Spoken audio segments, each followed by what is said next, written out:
guest is an Academy Award-nominated actor who starred in Cinderella Man and Sideways. His latest film, Lady in the Water, opened today. Please welcome Paul Giamatti.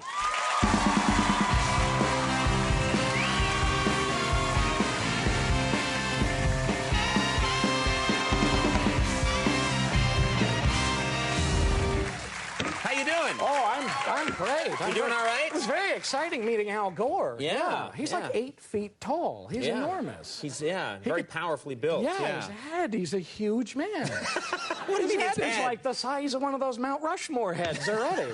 It's a giant piñata head, yeah. Yeah, there's candy in there. He could take anybody, yeah. Well, hey, so how are you going to fix the environment, pal? Oh, well, we got to do something, because I'm chafing, and and the air conditioning bills are through the roof. Yeah, it's bad. So we need to stop it now, so I stopped chafing. Good.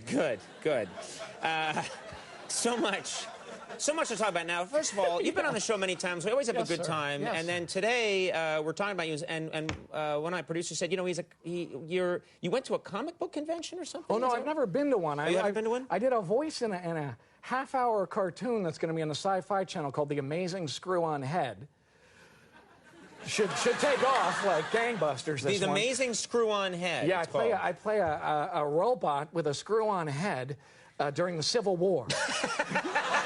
I'm Abe Lincoln's go-to Abe Lincoln, head robot it's guy. the Abe Lincoln, it's the Civil War, it's the 1860s, and they've got what I'm guessing is not a great robot. No, he's a crappy robot. Working on the technology of the day, exactly. and it has a screw-on head. Yeah, they screw my head on like a steam-driven, race car or something. Right. And Lincoln sends you out to Lincoln's like, get me screw-on head, that kind of thing. So they wanted me to go to a comic book convention. I see. Okay, yes. So were you a comic book guy growing up? Yeah, I enjoy them. The conventions seem a little harrowing. Right. But they wanted me to wear a mask, the screw-on head mask. What are you talking about? Well, I don't know. And I thought, isn't that something I should be doing at the end of my career or the beginning of my career? You're an Oscar-nominated actor. You've had all this success, and they wanted you to go to a comic book convention and screw on a giant head. That's right. Incredible. Unbelievable. So you said yes. I said yes. How much are you paying me? As long as the check clears, I'll be there. Yeah, I would feel. I always feel bad for anybody if you go to an amusement park or anything, and there's someone there with a giant head and always has the little vent right here so they don't pass out. Exactly. I feel bad for them. That's a hard job. Yeah, and kids attacking them, and Now you've gotten into trouble. I'm told. Last time you were here, you were describing this script that you had just been handed. People were trying to convince you to do this script. And you read the script and you said, I'm not going to do this film. And you talked about it here on the air because my character gets stabbed in the ass. That's right. And they wanted you went to play on and a blind man who got stabbed in the ass. A blind man who gets stabbed in the ass. It's easy to stab a blind man in the ass. Yeah, you know. That's why I thought Easier, yeah. Easier. So you went, and it was really funny. And then apparently after the show, I got in trouble. They were like, you need to apologize to the ass-stabbing guy. The guy who wrote... The guy who wrote the ass-stabbing script. Right. Because that's true. I was being a smart-ass about it. Right, so you... I don't... Yeah, enough with me making jokes about people getting stabbed in the ass and stuff like that. Have you been shown any scripts more recently that you've wanted to turn down because they were... Actually, I got another ass-stabbing script. I got one in which I was meant to have a fanny sex in a bathroom with a guy, and I turned out that... Fanny sex? You know... Who says fanny sex? You don't say fanny sex.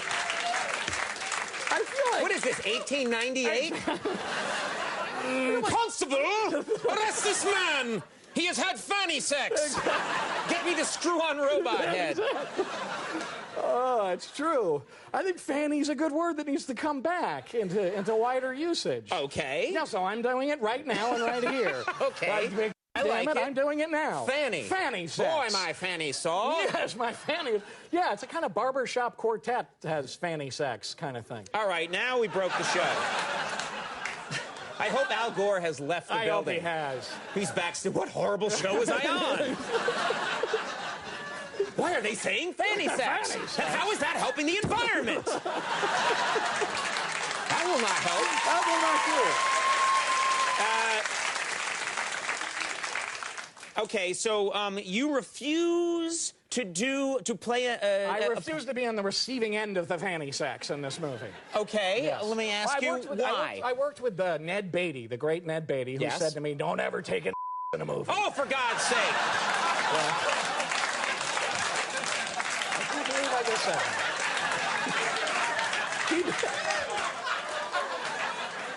Can we go back to fanny sex now? Sorry about that. I'm sorry. I tend to, yeah. Yeah, no, but, well, of course, Ned Beatty in Deliverance had against his will, backwards fanny and sex. He thinks that backwards. Yeah, that's his advice to a young actor. That's no great. Fanny you go to sex the great Ned Beatty for advice. No fanny sex. No fanny sex. I want you to say it 4 more times before the interview is over.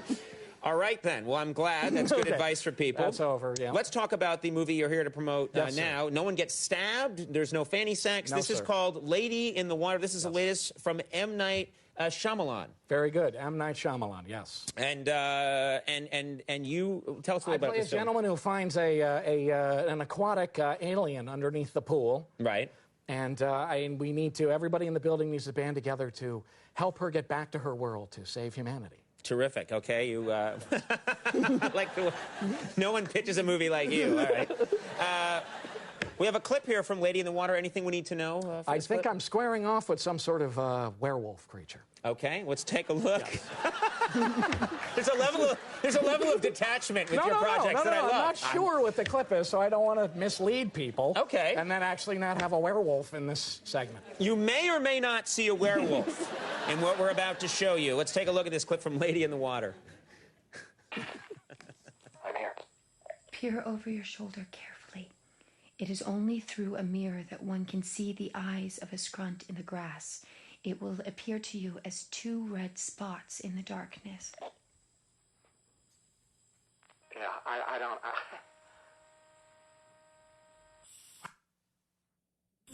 I see him. He's standing in front of me. The Guardian can hypnotize a scrunt. If the Guardian looks directly into the scrunt's eyes, it will be compelled to stay frozen or move backwards. What is the JG Scrunt's reaction? Is he frightened? I'm not sure. Look into his eyes. I am. Is he moving away? No, something's wrong. Let's run! Oh, that didn't work? Then run. Yeah, then run. What's good about that, as you can see, is what's nice about that is there's a werewolf, but I actually don't appear in the picture. You just showed a clip. So Americans should be excited about that. You just showed a clip. I'm so big that I don't need to be in the movie. You're not in this movie at all, are you? No, sir. You're not Paul Giamatti. You're wearing a screw-on head. Who are you? Easiest $5 I've ever made, this movie. Well, you're always one of my favorite people to talk to. Hilarious. Lady in the Water is in theaters now. Paul Giamatti. Thank you. Thank you. Beastie Boys coming up. We'll take a break. We'll be right back.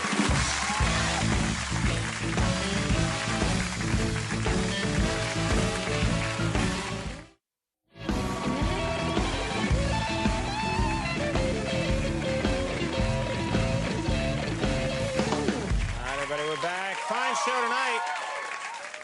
Stay tuned next week. We have some great guests coming up next week, including Ray Romano, Bob Saget, Emma Thompson, Meredith Vieira, Steve Carell, much, much more. So watch those shows.